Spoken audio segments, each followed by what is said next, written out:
This is a sort of delayed review for Spider-Man Homecoming.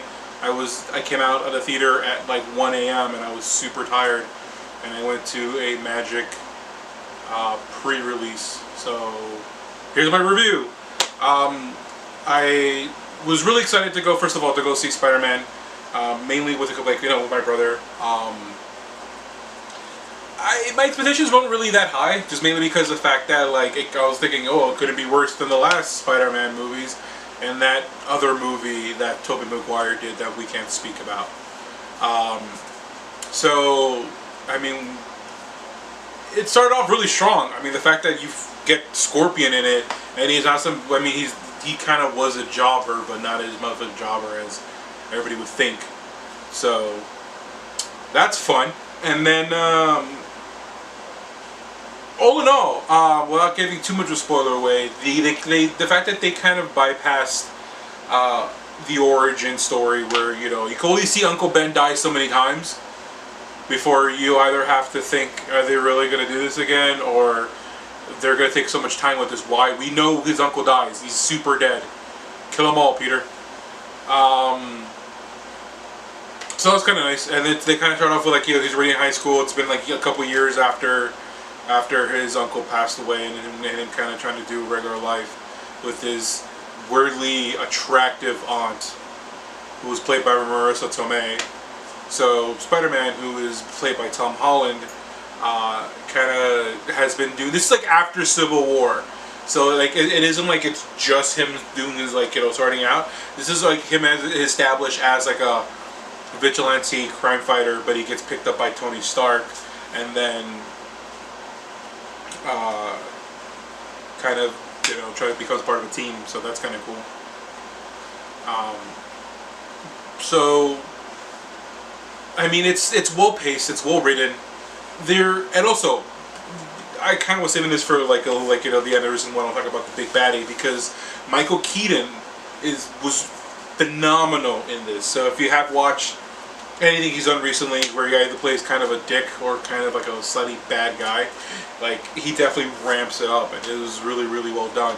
And also, I guess it was kind of a joke, the fact that he had done a movie called Birdman, and he plays the Vulture, who is a bird, and he's a man. So,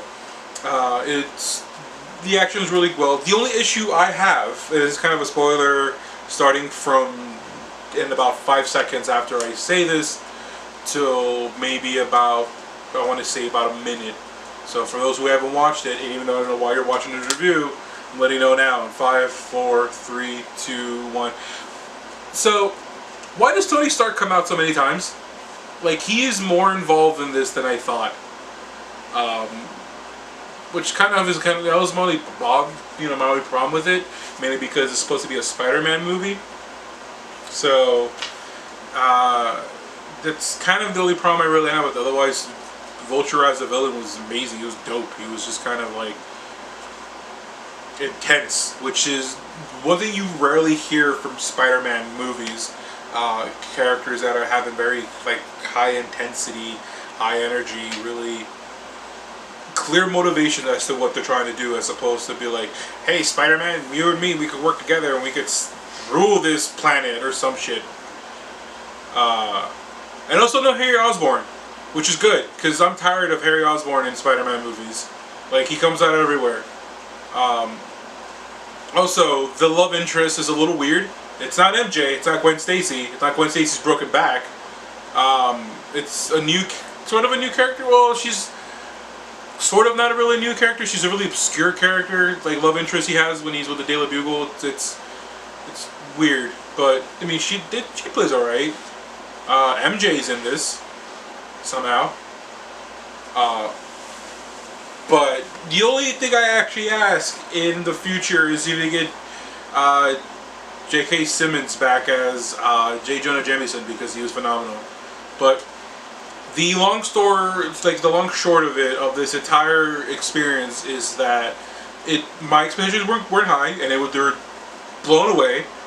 And it's just a really good Spider-Man movie, because it isn't just reliant on him doing all these crazy feats. He already knows what he's capable of. He already knows how he could stop bad guys and what he needs to do So it isn't him kind of doubting himself.